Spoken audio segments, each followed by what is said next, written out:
I've been a creative partner with the Bronte Parsonage over the past year to celebrate Charlotte Bronte's bicentenary.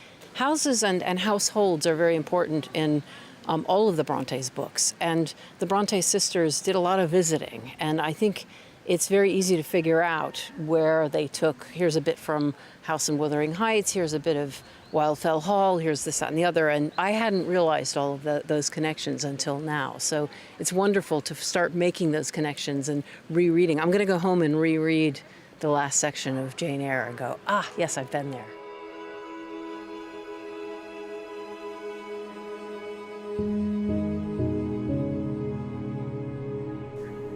The manor house of Ferndean was a building of considerable antiquity, moderate size, and no architectural pretensions, deep buried in a wood.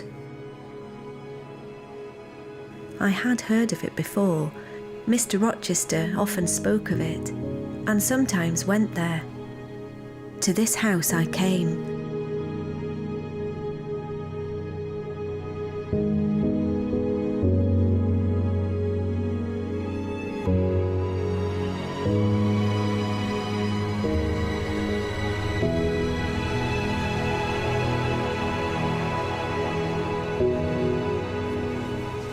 And they built this in 1777. Is this a fireplace? That's the fireplace. And as you can see, there's a rather large gable at this side. Yeah. So facing you from that direction there is a double gable. Huge 3-story double gable. I felt a little bit tearful as I was walking around that it was, I know as a writer what it means to take parts of your life, things that you're familiar with, or you go to a place and then you re-describe it in a book. And to see how Charlotte did that is a wonderful thing. To read the book and then go, yes, it's that. And I get the feeling that Jane had when she walked down that path. One of the biographers of Charlotte Bronte, Elizabeth Gaskell, wrote that Charlotte Bronte was aware of the eccentric squire of Wycoller, Henry Owen Cunliffe, and used it as the base of the character of Mr. Rochester's father. And the Atom is where the new Turnpike Road is.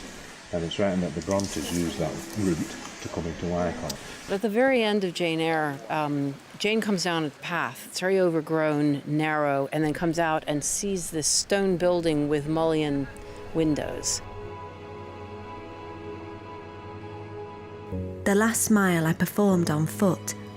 I found myself at once in the twilight of close-ranked trees.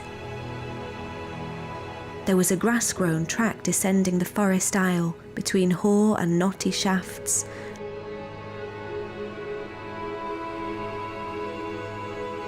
At last my way opened. The trees thinned a little. What's about to happen to her is that her life is going to open up again. So it's incredibly symbolic that there's this dark passageway. She comes down, then it opens up, and then there's this mystery down at the bottom of the hill. It's really wonderful to be here and see it. I think that you don't understand the power of it, of the place itself, until you actually come and witness it yourself.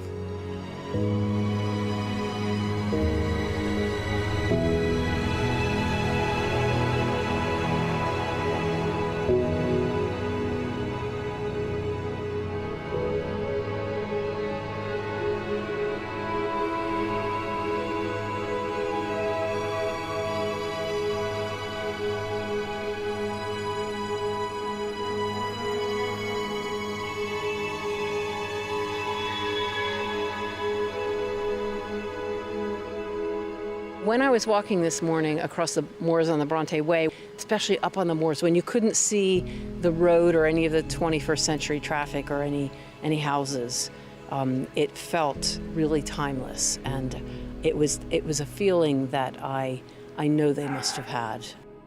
They did live in Yorkshire.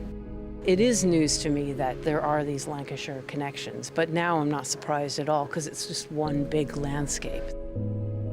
It would open out and you'd see this amazing view. I mean, look at it. It's so awe-inspiring.